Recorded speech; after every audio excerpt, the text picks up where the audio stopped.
Episode 9. தவச்சீலத்தின் வீரன். ஆஞ்சநேயன் சிறுவயதிலிருந்தே ஆழ்ந்த தவச்சீலத்துடன் வாழ்ந்து வந்தான். அவர் பெற்ற தாயும் தந்தையும் தவமொழியில் கரிசனம் தரும் மகத்தானவர்கள்.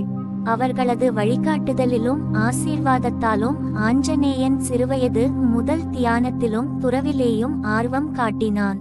இதன் மூலம் அவன் தன்னுடைய உள்ளார்ந்த சக்திகளை விழிப்பூட்டி அவற்றின் மூலம் தன்னுடைய மனவலிமை, தன்னம்பிக்கை ஆகியவற்றை வளர்த்து கொண்டான்.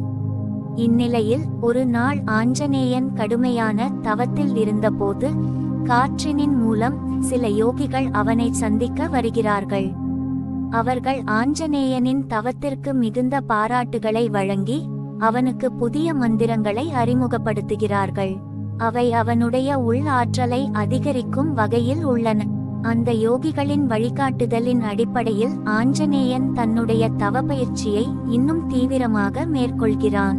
இது நடந்து கொண்டிருக்கும் போது தேவலோகத்தில் சில அசுரர்கள் குறுக்கீடு செய்கிறார்கள். இந்த அசுரர்கள் ஆஞ்சநேயனின் தவத்தை பீத்துக் கொள்ளும் வகையில் ஏதேனும் தடங்கல் ஏற்படுத்த வேண்டும் என்று திட்டமிடுகிறார்கள். அவர்கள் ஒரு கொடூரமான புயலை உருவாக்கி பல்வேறு இடர்பாடுகளை உண்டாக்குகிறார்கள். ஆனால் அவனுடைய தியானத்தின் வலிமையால் அந்த இடர்பாடுகளை வெற்றி பெறும் ஆற்றல் அவனுக்கு கிடைத்துவிடுகிறது. இதே நேரத்தில் ஆஞ்சநேயன் தனது தவத்தின் மூலம் சிறந்த எண்ணங்களில் உறுதிப்படும் வீரனாக மாறுகிறான். அவனுடைய தவப்பயிற்சி அவனுக்குள் மன அமைதியையும் எதிரிகளை சமாளிக்கும் நேரத்தில் தைரியத்தையும் அளிக்கிறது.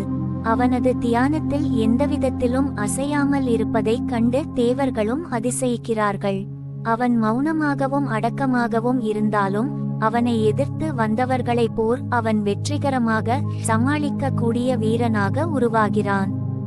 அவன் மனத்தின் உள் ஆற்றல் அவனை புதிய வெற்றி பாதையில் எடுத்துச் செல்கிறது. அதன் பின்பு தேவலோகத்திலிருந்து பல தேவர்கள் வந்து ஆஞ்சநேயனை பாராட்டி ஆசீர்வதிக்கிறார்கள். அவர் தவமுறையில் பல தவங்களையும் கற்றுக்கொண்டார். அவற்றின் மூலம் அவரது மனவலிமையும் பக்தியும் வளர்ந்தன.